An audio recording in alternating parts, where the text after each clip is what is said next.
दोस्तों जय मसीह। आप सभी का प्रभु यीशु मसीह के नाम में बहुत बहुत स्वागत है। फिर एक और बार 5 minutes Bible study with pastor Daniel Raj के इस प्रोग्राम में। दोस्तों आज का स्क्रिप्चर, आज का वचन का खुलासा करने से पहले जो शुरुआत के 7 स्लाइड्स हैं वो आपको दिखाना चाहूँगा। लेकिन जो पहले से जानते हैं उनसे रिक्वेस्ट है, सर आप लोग फॉरवर्ड करके डायरेक्ट टॉपिक से देखना शुरू करिए।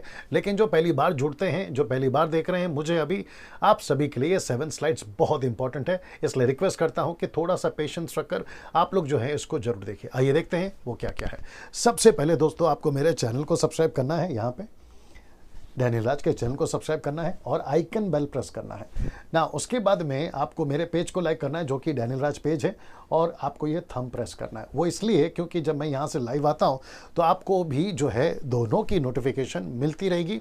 जब जब फेसबुक पर या यूट्यूब पर मैं वीडियोस अपलोड करता हूँ या आता हूँ तो आपको नोटिफिकेशन मिलता रहेगा ना। मसीह मंथन बैठक व्हाट्सएप ग्रुप दोस्तों ऑलरेडी स्टार्ट हो चुका है। इसकी मकसद, इस ग्रुप का मकसद यह है कि गलत शिक्षाएं जितनी भी चल रही हैं भारत में उन सभी को रोका जाए, उसके प्रति सेवकों को तैयार किया जाए, यूथ को, जवानों को तैयार किया जाए, ताकि जो है मसीह 22वीं पीढ़ी तक अगर पहुंचती है मसीहत तो साफ सुथरा मसीहत पहुंचा सके।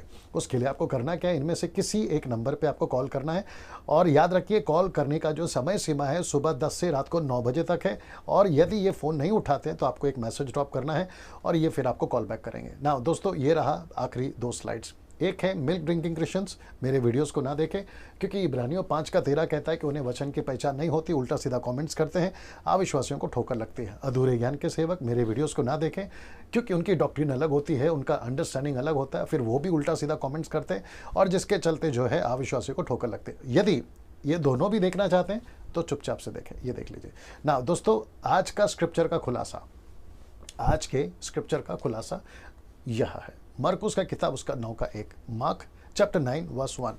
आइए सबसे पहले मैं आपको वचन पढ़वा देता हूँ। लिखा है, ये देख लीजिए, उसने उनसे कहा, यीशु ने उनसे कहा, मैं तुमसे सच कहता हूँ कि जो यहाँ खड़े हैं, एक एक चीज़ का खुलासा करूँगा, कि जो यहाँ खड़े हैं उनमें से कोई कोई ऐसे हैं, ये देखिए, कोई कोई ऐसे हैं कि जब तक परमेश्वर के राज्य को सामर्थ्य सहित आता हुआ ना देख लें तब तक मृत्यु का स्वाद कदापि ना चखेंगे। तब तक, याद रखो, तब तक।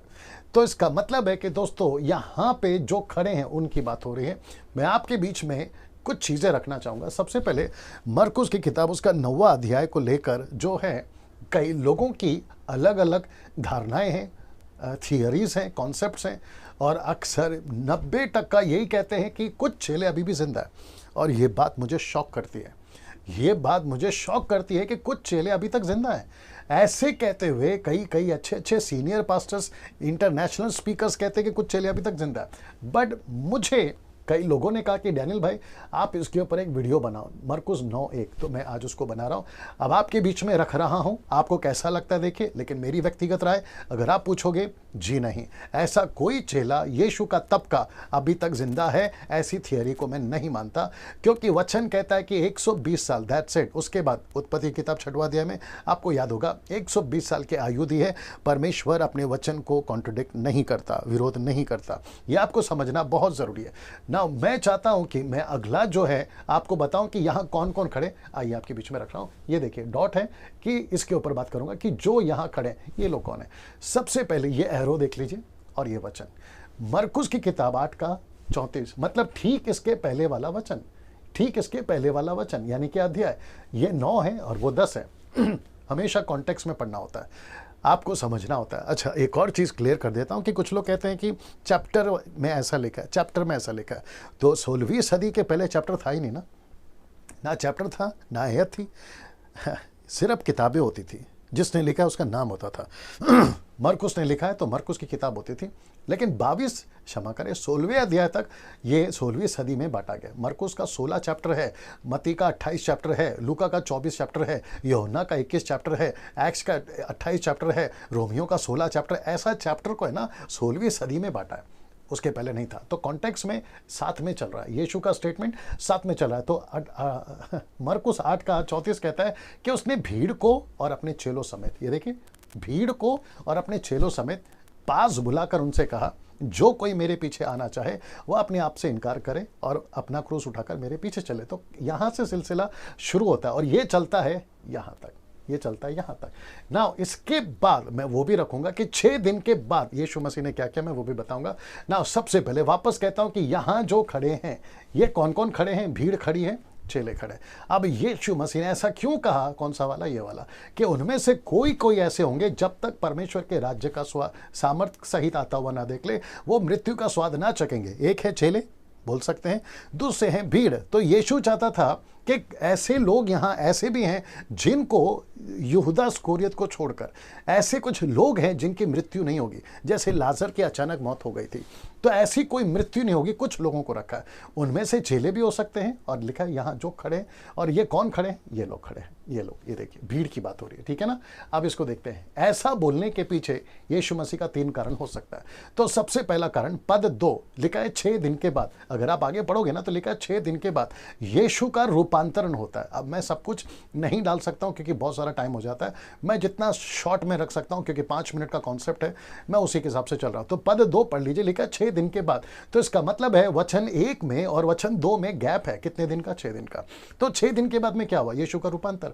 तो यीशु ने जब कहा कि सामर्थ्य सहित आता हुआ ना देख ले, तो एक कॉन्सेप्ट है या एक थियरी है, 3 में से पहला कारण, यीशु का रूपांतरण होने वाला था।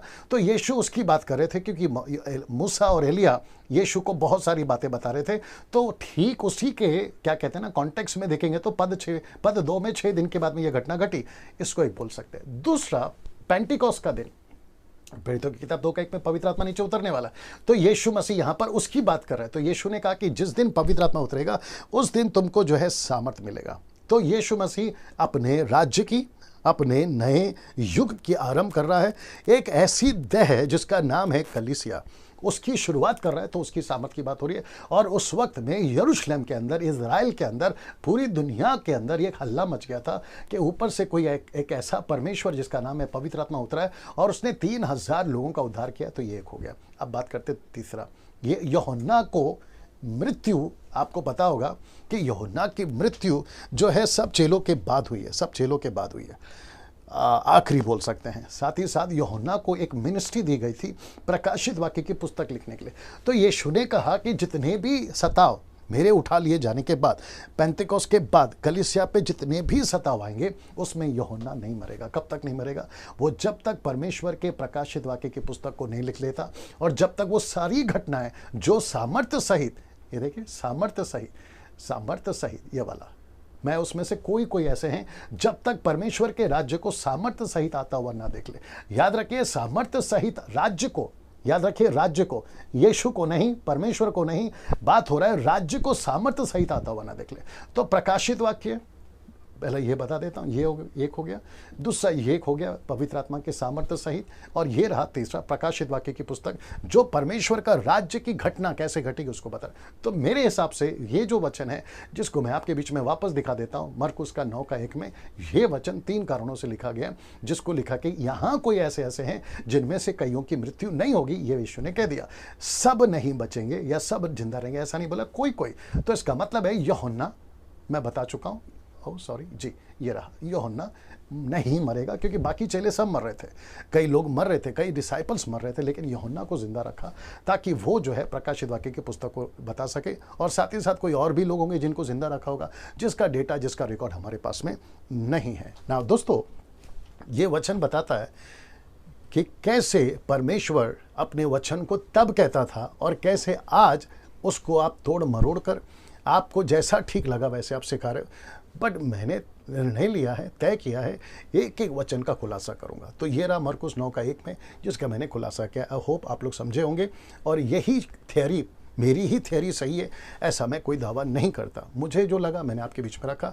आप समझदार हैं, बेहतर जानते हैं, आप लोग कैसा ठीक लगता है आप लोग वैसा ले सकते हैं। याद रखिए ये वाला स्लाइड को आपको याद रखना है। गॉड ब्लेस यू, प्रभु आपको आशीष दे। अगले वीडियो के साथ में फिर मुलाकात होगी।